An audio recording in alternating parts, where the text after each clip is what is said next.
자, 오늘 주식시장을 보시면서 어떤 생각이 드셨습니까? 저는 시장을 보면서, 코스닥 시장과 스몰캡이 제법 깊게 하락하는 그 과정이, 좀 마음에 걸렸습니다. 그 이유는 최근 들어서 특히 이제 8월 이후, 스몰캡과 코스닥 시장의 하락이 나타날 때마다 매우 날카로운 어떤 자비도 없는 급락이 개별 종목 단위에서 많이 관찰이 되고 있기 때문입니다. 자, 그런데 그게 무슨 상관이 있습니까?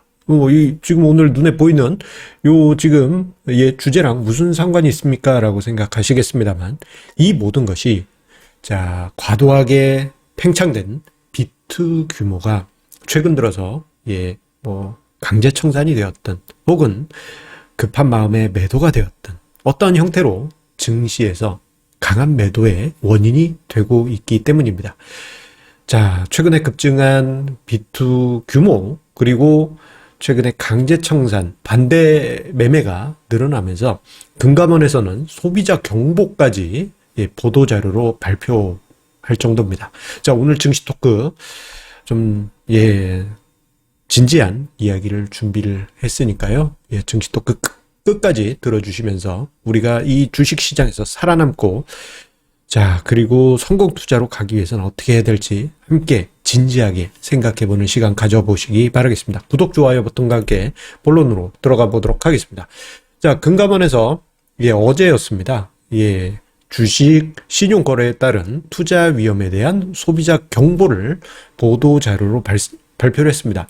자, 그런데 왜 갑자기 이렇게 금감원이 신용거래 B2에 대한 경보를 발령을 했느냐. 그 이유는 생각보다 간단합니다. 지금 도표로 나와 있는데요. 지금 청색선은 신용매매에 따른 일평균 반대매매 규모, 그리고 주황색 점선은요, 미수거래분에 대한 일평균 반대매매 규모를 월 단위로 표시한 도표인데요. 이제 금감원 보도자료에 나와 있습니다. 자, 7월까지만 하더라도 신용융자의 반대매매 규모는 일평균 40억 원대였습니다만 8월에는 84억 원대로 두 배나 껑충 뛰었습니다. 그리고 미수금에 대한 반대매매 규모도 자, 일평균 190억 내지 200억 원대 초반에서 8월에는 246억 원으로 30%나 급증하게 됩니다. 자, 저 기간 8월 생각해 보십시오. 미국이 테이퍼링 할지도 몰라, 우려감, 이러한 분위기 속에서 쭉 빠졌잖아요.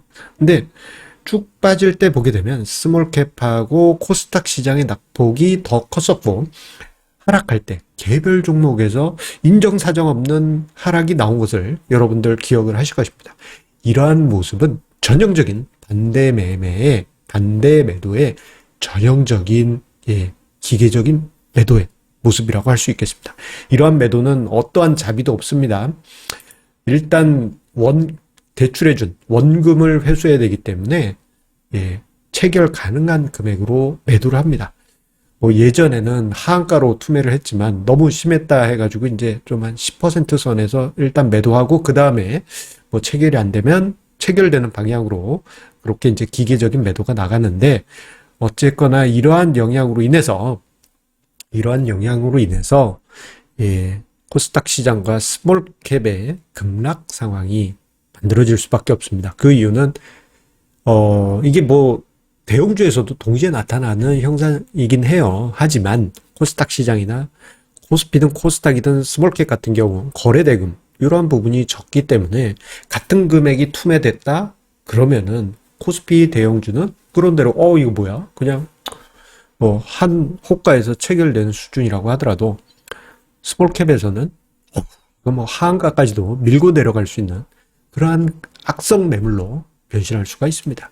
자, 지난 8월 시장을 보시게 되면 앞서 설명드린 바처럼 강제 청산 규모도 늘어나면서 살벌하게 하락했죠. 그리고 오늘도 코스피 소형업종 지수든 코스닥 지수든 보시게 되면은 특정 시간대에 쭉 하고 매물이 나오고, 잠시 쉬었다가 또 매물이 나오고, 잠시 쉬었다가 1시 정도에 또 매물이 나오고, 이러한 패턴이 반복됩니다.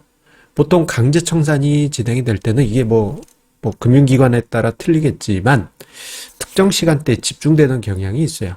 매시 정각 쭉 나왔다가 한 템포 쉬고 그 다음에 또 뭐 보통 이제 점심 먹고 난 다음에 1시 정도에 또 쭉 인정사정 없습니다. 그리고 신용융자 강제 청산을 당하신 분들 같은 경우에는 내가 이 매도할 이 신용 걸은 종목이 그래도 한 뭐 예를 들어서 11,000원에 체결할 수 있는데 강제 청산 때문에 뭐 9,000원에 체결다 이런 식의 억울한 상황들도 많이 발생되게 되죠. 이것은 어쩔 수 없는 강제 청산에 따른 현상이라고 할 수 있겠습니다. 자, 그런데요. 이 모든 과정을 보게 되면요. B2에 대한 전반적인 규모가 크게 증가했던 부분이 중요한 원인이었다 할 수 있겠습니다. 특히 작년 코로나 사태 이후 지금까지 동학개미 운동 속에 개인 투자자분들의 매매도 늘고 고객 예탁금도 크게 늘었잖아요. 그러다 보니 뭐 신용융자 늘어나는 건 당연합니다. 이렇게 생각하시는 분들도 많이 계시고 B2 아니면 언제 부자가 되냐. 이런 댓글들도 많이 봤습니다. 그런 댓글을 볼 때마다 솔직히 가슴이 좀 아팠어요. 뭐 여러 가지 이제 사연들이 있겠습니다만 이 B2에 따른 결과가 안 좋았던 사례들을 너무 많이 보았다 보니까 요즘 이렇게 B2를 당연시했던 그 문화에 대해선 좀 불편한 부분이 많이 있었고 한 달에 한두 번은 B2 조심하시라 제가 계속 강조드려 본 것도 뭔가 좀 군중심리의 과열 그리고 이 부분 한번 봐주시기 바라겠습니다. 지금 이 자료가 뭐냐 예탁금 대비 신용융자 비율을 보여주고 있는 자료입니다. 제가 이거 이제 분석을 해서 꾸준히 추적을 하고 있는데요. 고객 예탁금이 늘어났으니까 신용융자 잔고 늘어난 건 당연한 거 아닙니까? 이렇게 이제 생각하시는 분들도 계신데 그 말도 일리는 있습니다. 그런데요. 이것도 이제 임계치가 있습니다. 한계가 있어요. 자, 지금 자료를 보시게 되면 제가 여기 까만색 선, 청색 선이라고 해야 될까요? 이거 쭉 그어놨죠. 이게 뭐냐면 40% 선입니다. 자, 고객 예탁금 대비 신용융자 비율이 40%였던 그 라인을 넘어간 이후에는 뭔가 좀 불편한 상황이 찾아왔었다는 것을 확인할 수 있습니다. 2008년 연초에 예탁금 대비 신용융자 비율이 40% 넘어갔어요. 2007년부터 해서 쭉 이어졌던 상황이긴 합니다만 그 이후에 불편한 2008년 금융위기 2011년에는 차화적 랠리 속에 2011년 6, 7월까지 예탁금 대비 신용융자 비율이 40%를 넘어갔었고요. 그 이후에 2010년대 전반적으로는 40% 언더에서 뭐 그렇게 급하게 증가하지는 않았습니다. 뭐 늘어났다가 줄어들었다가 이렇게 있다가 2017년 연말 그리고 2018년 한 봄 그때 사이에 제약 버블이 크게 발생했고 여기에 더불어서 대북 관련주들이 이때 당시 남북 경협 분위기 속에서 묻지마 상승 모든 종목이 대북 관련주였어요. 그러다 보니 신용융자가 증가하고 예탁금 대비 신용융자 비율이 40%를 훌쩍 넘어갔습니다. 요 이후에는 제법 긴 기간 시장이 폭락했다는 얘기는 아니고 조금 진통을 오랜 기간 경험을 할 수밖에 없었죠. 그리고 최근에 다시 한번 40% 선을 넘어갔습니다. 증시가 올해 하반기 들어서 좀 뭔가 지지부진하고 올해 연초 이후 주가지수, 종합지수는 지지부진했었다면 신용융자의 전체적인 잔고나 요 비율이 조금 이렇게 갤갤갤갤하고 내려왔어야 되는데 그렇지 않고 신용융자가 오히려 증가했다는 점은 이거 조금 부담스러운데 이런 상황을 계속 떠올리게 했어요. 이게 이제 개인 투자자분들 사이에서 B2를 당연시하는 문화가 지금 뿌리 깊게 내려와 있기 때문입니다. 그런데 이게 좀 이런 게 있어요. 이게 또 나쁜 일이 찾아오면 또 이게 겹치는 경우들이 많이 있습니다. 지난 여름부터 해서 가계대출을 억제하기 위해서 이제 금융당국에서 뭐 신용대출, 신용융자 말고요. 신용대출, 마이너스 통장 이런 거. 여러 가지 이제 규제안이 나오기 시작했죠. 아마 직장인분들 같은 경우에는 마이너스 대출인가 신용대출이 연봉 정도까지만으로 한도가 설정이 된 것으로 알고 있습니다. 이제 만기가 됐을 때 아마 상환을 해야 되실 분들도 제법 많이 계실 겁니다. 자, 그리고 주택담보대출이나 뭐 전세자금 대출 이런 등등 여러 가지 이제 좀 불편한 상황들이 왕왕 발생되고 있죠. 자, 이게 아이러니하게도 예탁금 대비 신용자 비율이 40%를 넘어간 시점에서 이러한 일들이 우연이든 필연이든 찾아왔습니다. 그런데 이게 무조건 이거 너무한 거 아니냐, 금융당국이 이러면 안 되는데, 이런 식으로 생각하실 수 있지만, 금융당국 입장에서도 이걸 손 놓고 있으면은 나중에 더 큰 문제가 발생할 수 있기 때문에, 과거의 경험이 있기 때문에, 선제적으로, 조금 이제 대응하는 그런 부분도 있긴 있습니다. 자, 그렇다면 지금 돌아가고 있는 상황을 압축해서 보도록 할게요. 자, 우리가 최근까지 신용융자 꾸준히 증가하던 상황이었어요. 그리고 올해 초, 작년, 비투로 해서 주식 투자 크게 하셨던 분들도 많이 계시죠. 그런데 가계대출을 억제하는 정책들이 등장하게 되면은 어쨌거나 요 자금들 중에 일부를 상환해야 되는 분들도 분명 그리고 제법 많이 계실 것입니다. 이분들 매도하시게 되겠죠. 그리고 개별 종목 단위에서 주가가 하락하면 신용융자, 주식 관련 대출 상품, B2, 강제 청산이 발생하게 되고, 그로 인해서 주가가 하락하면, 마치 도미노처럼 다른 투자자분들이, 증거금이 미달하면서 또 다시 강제 청산되는 이러한 상황들이 악순환처럼 발생되게 됩니다. 그런데 이 과정에서 대형주는 그런대로 거래대금이 충분하기 때문에 별 충격 없이 지나갈 수 있지만, 스몰캡 같은 경우에는 큰 부담이 될 수 있어요. 자, 최근 들어서 코스닥 시장이나 소형업종 지수들이 대형주에 비해서 뒤처지는 모습 자주 발생하고 있죠. 이 부분은 여러 차례 이야기 드린 바처럼 9월 들어서 외국인들의 컴백이 있으면서 대형주에 유리한 부분이 나타난 부분도 있지만 한편으로는 이러한 레버리지 자금의 일시적인 철수 이러한 부분이 또 시장에 부담으로 작용하고 있기 때문입니다. 자, 그래서 한동안은 스몰캡에 대한 부담이 조금 더 있을 수 있습니다. 혹은 비투로 하신 분들 입장에서는 이거 좀 억울하게 또는 내가 조금만 버티면 됐는데 하는 그러한 아쉬운 상황들이 발생하실 수도 있어요. 자, 그런데요, 비투에 대해서는 제가 이 이야기를 꼭 드리고 싶습니다. 자, 여러분들 한번 네이버 뉴스 라이브러리에 들어가셔서 깡통 계좌라고 한번 검색을 해보세요. 네이버 뉴스 라이브러리가 뭐냐면 옛날 뉴스 검색하는 기능입니다. 그런데 저 깡통 계좌를 검색하시게 되면요, 아주 먼 옛날 90년대 이전에는 없어요. 검색이 없어요. 그런데 1990년 그리고 1989년 요때부터 깡통 계좌가 등장합니다. 깡통 계좌. 갑자기 비투 얘기하다가 저걸 왜 이야기를 드리느냐.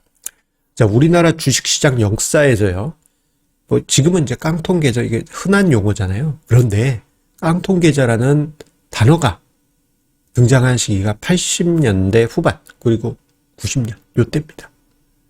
저 때부터, 아예 고유 명사화 되었어요.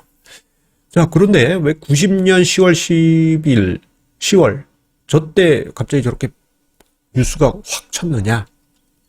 자, 우리나라 증시 역사에서 80년대 증시에서는 많은 개인 투자자 분들이 신용융자, 신용거래, B2를 80년대 투자자분들은 당연시 했습니다. 그냥 증권사에서 계좌 만들고 내가 1,000만 원 넣으면 B까지 해가지고 몇 배 더 배팅하는 게 당연시 되던 시대였어요. 이거 안 하면 바보네. 이런 식의 문화도 있었습니다. 그러다가 이게 이제 89년 종합주가 지수가 1000포인트 넘고요. 89년 가을 정도부터 해서 슬슬슬 주가 지수가 하락합니다. 그리고 10% 주가 지수가 하락한 순간부터 해서 많이 빠진 것도 아니잖아요. 89년 저 때부터 해서 깡통 계좌라는 뉴스 키워드가 등장하기 시작합니다. 신용융자 계좌에서. 그때 당시는 이제 뭐 전산화가 뭐 제대로 돼 있던 시절도 아니니까 그냥 아름아름, 아유, 증거금 부족하지만 조금만 더 버텨보시죠. 뭐 이런 식으로. 뭐 80년대는 뭐 이게 좀 오르다가 조정 나왔을 때 좀 버티면 또 이게 막 올라가고 그러던 때였어요. 85년 주가지수 150포인트, 160포인트대에서 89년에 1000포인트 갔으니까 이거 6배 상승했잖아요. 그러니까 당연시, 비투를 당연시 했겠죠.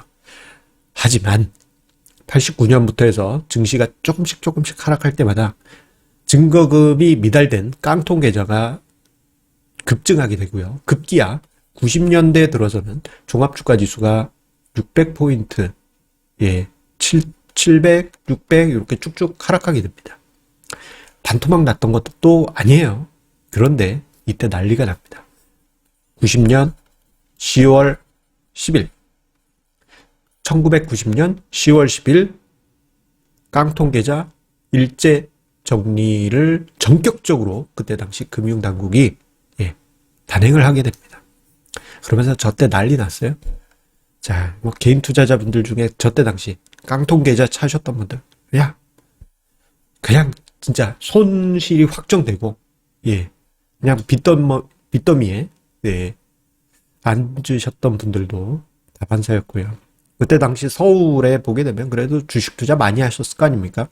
서울에서 좀 과장되게 이야기를 하자면 한 집 걸러 한 집씩 깡통 계좌를 찾습니다. 그리고 저 때부터 주식 투자 패가 망신이라는 키워드가 사람들 사이에서 이제 고정관념처럼 주식 투자한 사람들 다 이거 도박꾼이고 패가 망신하는 사람들이야 뭐 이런 식의 말이 생기게 된 것이에요.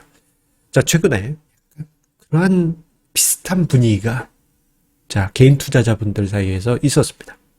자, 이렇게 이야기를 드리면은 투자의 대가들 중에 보면 엄청나게 빚내가지고 성공한 분도 있어요 라고 말씀하신 분들이 있는데, 여러분들 이거 아셔야 됩니다. 비투로 해서 주식 투자에 성공한 뭐 앙드레 코스톨라니 뭐 등등, 그 외에도 이제 우리나라에도 많이 계시잖아요.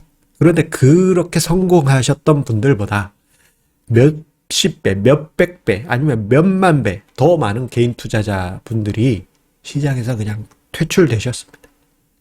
그리고 주식 투자 절대 두 번 다시 하지 못하는 상황에 들어가게 됐어요. 자, 최근 비투에 대한 여러 가지 시장 참여자들의 어떤 당연시하던 부분, 한동안 주식시장에 좀 부담 요인이 될 수가 있습니다. 특히 스몰캡에 좀 씁쓸합니다. 아쉬운 부분이 발생할 수 있습니다. 그리고 이 부분은 향후에 여러 가지 의미를 던져줍니다. 제가 아마 다음 달이나 아니면 11월 초, 10월 그때쯤에 증시 토크에서 한번 다뤄드리도록 하겠습니다. 여러분 무조건 일단 생존하시고 보시기 바라겠습니다. 여러분들 생존하세요. 감사합니다.